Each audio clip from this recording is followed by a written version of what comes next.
YouTube, what's going on? It's Juan Gotti here with another Washington Commanders video, and in today's video, I'm coming on here with a video where we're going to be talking about the coaching staff and how, now looking back on it, they really failed the Washington Commanders versus the Giants. So, without further ado, let's get straight into today's video. But before we do, make sure you go down below.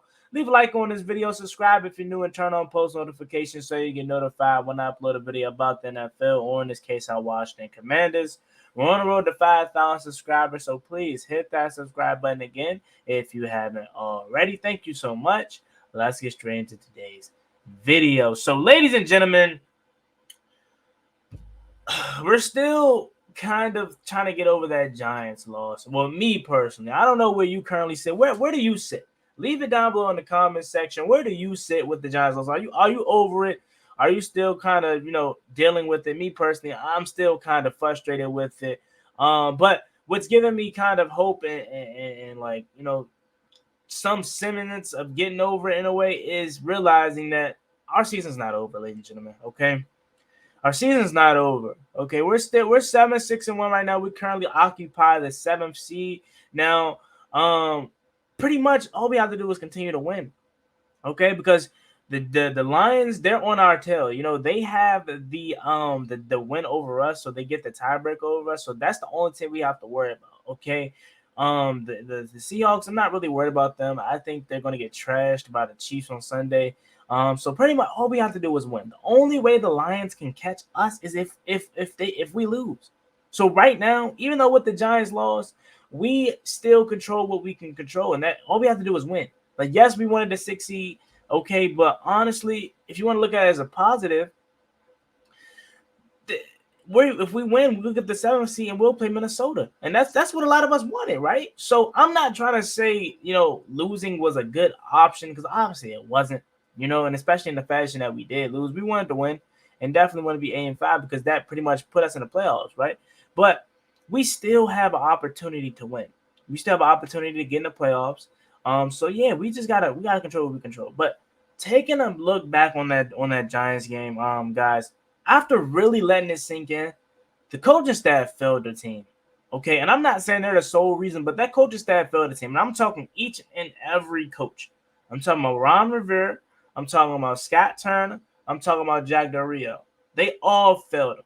The game plan was horrible. We did not look prepared. We did not look like we wanted it. My man, he went to the game. He was like, hey, bro, I ain't going to lie. I kind of had a bad feeling from the start. And you could justify this if you went to the game. He's like, bro, when they're coming out the tunnel, I mean, you got the Giants players all hyped and, looking like they ready to go win something. We coming out all sluggish and stuff. He said from the start, he just got a bad feeling about the game. Okay, and I kind of believe him, because, I mean, when you look at how we came out, yeah, we started good on the offensive side of the ball, but the Giants just looked like they wanted it more from then on out. Like, they looked like they wanted it more. Their coaching staff out-coached us. Brian Dable was being more aggressive, So it definitely was a lack of preparation. Okay, we did not prepare right. Okay, it felt like Ron Rivera wanted to come in with the conservative approach, which was to, control the clock and run the ball. But what I keep trying to tell Ron Rivera, I'm saying it like he listens, but what I keep trying to tell them is, at some point, you got to switch up the game plan. If two teams are trying to do the same thing and one team has the edge at the moment, switch it up. Okay, the Giants have one of the worst secondaries in football. Why not take the air? Take the air. Not take the air, but kill them through the air. Take deep shots. They want to blitz, so they got 1-on-1 across the board. So why not take advantage of that? That's exactly what the Eagles did, and it's simple. I was saying that through the first matchup, but no, they didn't want to do that. They didn't want to do that the whole first half.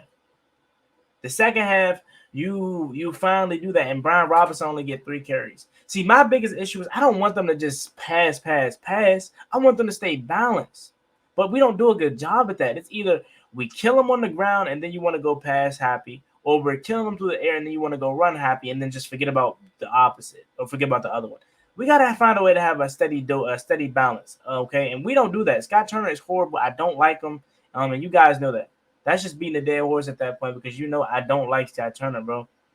Ron Rivera, he wasn't good. Okay, he was conservative. He looked like he was coaching scared. Okay, you decide to punt when you're at midfield, almost midfield, and it turned into a 5-yard punt. Okay, why not just go for it right there? I mean, Brian Dable has balls and Ron Rivera doesn't. Simple as that. Brian Dable went for it on 4th and 9 and got it.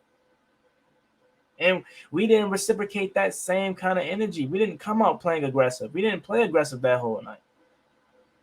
We didn't want to win. Simple as that.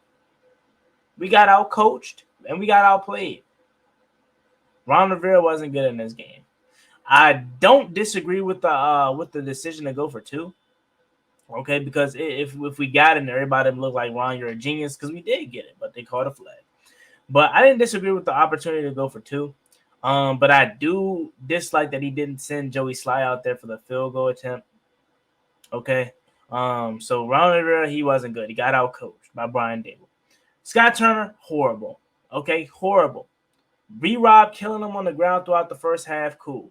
But my thing is, right, if Brian Robinson is toting the rock, killing him all first half, at what point are you going to hit him with the play action?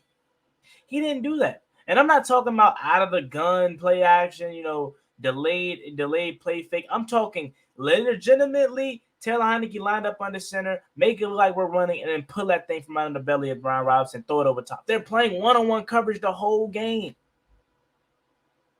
So you can pick and choose where you want to go. They can't stop our playmakers. He didn't do that. Just kept feeding Brian Robinson. Okay, and it was working. But then he started putting Curtis Samuel in the middle. Why are you running the ball with Curtis Samuel in the middle on 3rd and 3? Doesn't make sense. Scott Turner was not good this game. Terry McLaurin, 2 receptions in the first half. Really? He just doesn't get a good job. He doesn't do a good job of getting his playmakers ball. And I just know, bro. I know there's somebody under him because, we always got that in our system, whether it's Sean McVay, Matt LaFleur, Kevin O'Connell. It's somebody under Scott Turner that is dying for the opportunity to get to call plays and draw up stuff for these players. Scott Turner's not good. Okay, I don't like him.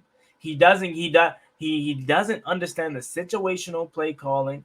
He doesn't understand to have a healthy balance of stuff. It's like when he got one thing to his mind, that's all he wants to do. He doesn't switch it up. He doesn't make adjustments or anything. He tries to get too cute when we don't need to. It's 1st and 10. What are you doing an end around for? Like, come on, bro. What are you doing a flea flicker for? Which honestly, I'm not too pissed off at that play call, but it goes back, since it didn't work. It goes back to being too cute. Scott Turner, he wasn't good in the game, in my opinion. Jack Del Rio. And it seems like every time I make a video about Jack Del Rio getting his flowers, he just has a bad game. He wasn't piss poor, but he wasn't good. Okay, Jack Del Rio. They don't have anybody on that offensive side of the ball at the receiver position that should scare you. So why are you playing 15 yards off the ball? What are you scared of? Richie James?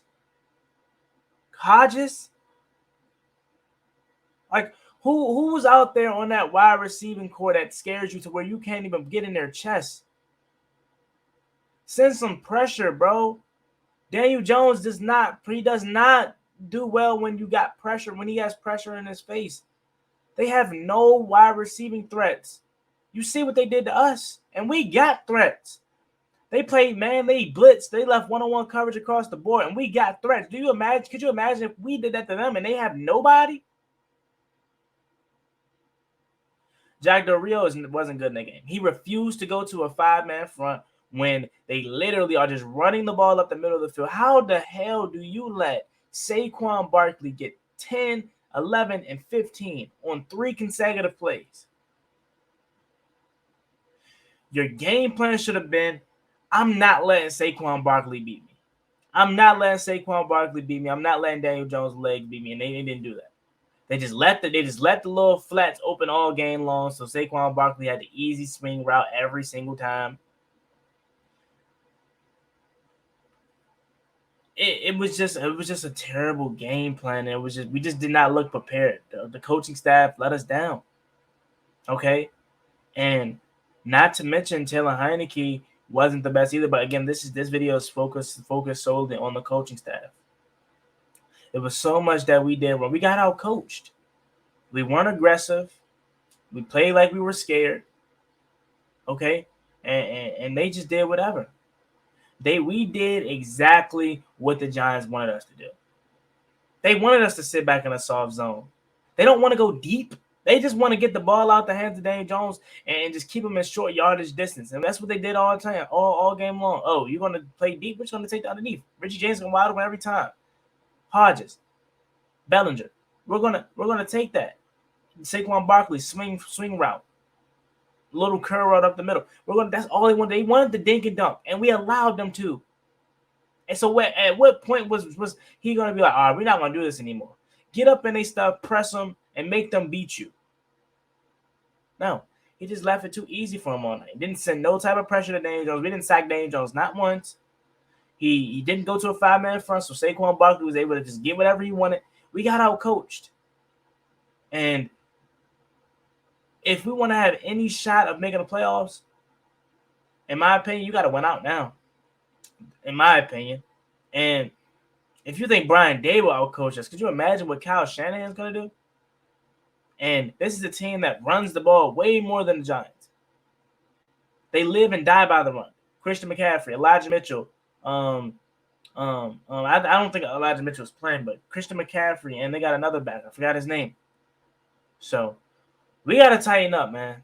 We got to tighten up. But in my opinion, the coaching staff failed the Washington Commanders versus the Giants Sunday night. Let me know what you guys think about this video in the comment section down below. Do you think the coaching staff failed the Washington Commanders or not? As always, it's me, boy Juan Gotti. Like, comment, subscribe, hell to the Washington Commanders. I'm out. Peace. Cross me one time, that's gonna get you popped. Get you popped.